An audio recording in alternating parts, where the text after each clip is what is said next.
Alright, so if we're going to solve quadratics by completing the square, first thing you're going to do is you're going to think of it as in standard form.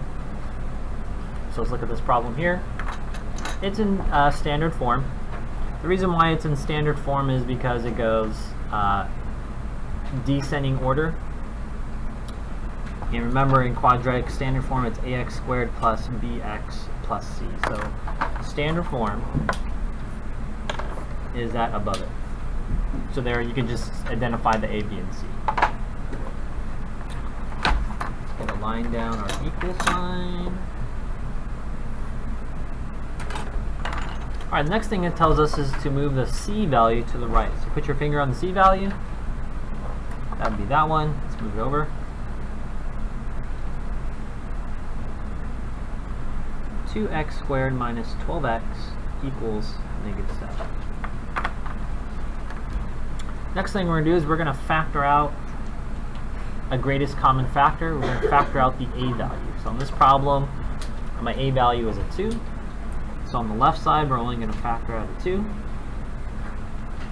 We're left with x squared minus 6x. And I'm going to put a parentheses way over here. And there's a blank. Now it says to complete the square. To complete the square, you can write down this formula. It's b over 2 squared. So, my b value is inside here the parentheses, -6. So I have -6 squared divided by 2 squared. So -6 divided by 2 is -3. And -3 squared is what, class? 9. Okay. I'm going to put this in red. Red pen. Come to me.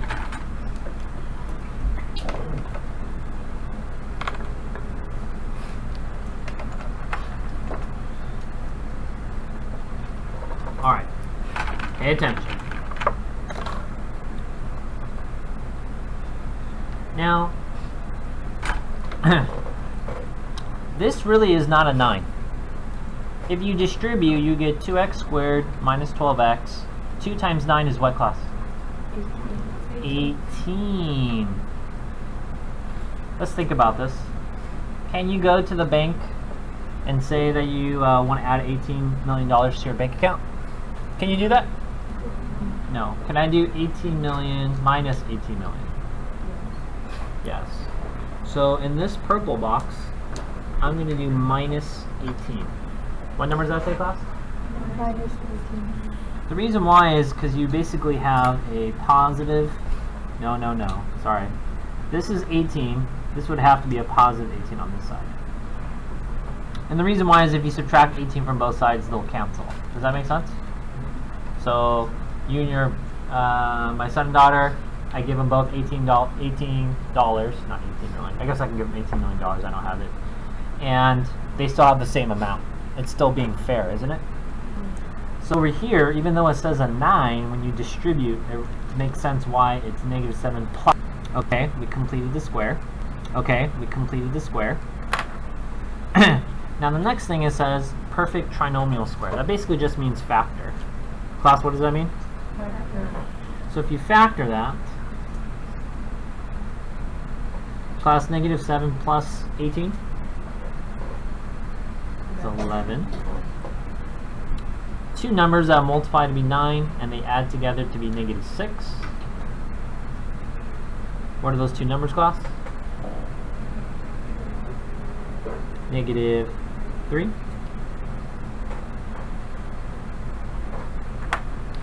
And a perfect trinomial square just basically means that you have two of the identical binomials. Do you see that? So this is the perfect trinomial square. It's the same binomial squared. And then the last thing says solve by the square root method. So now I'm just going to divide by 2 to make it isolated. I'm left with x minus 3 squared equals 11 halves.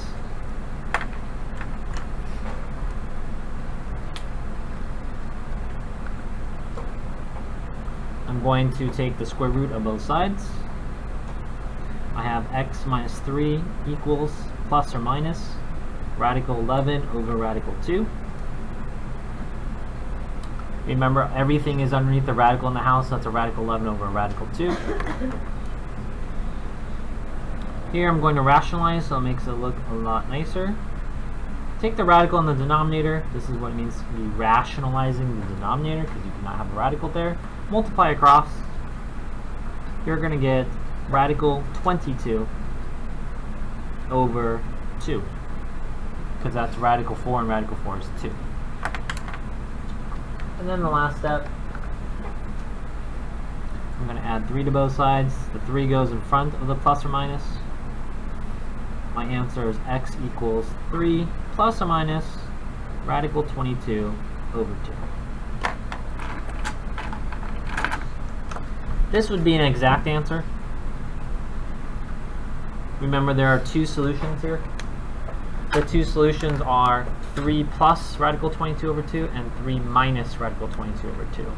If I told you to round, then you would actually evaluate that using your calculators.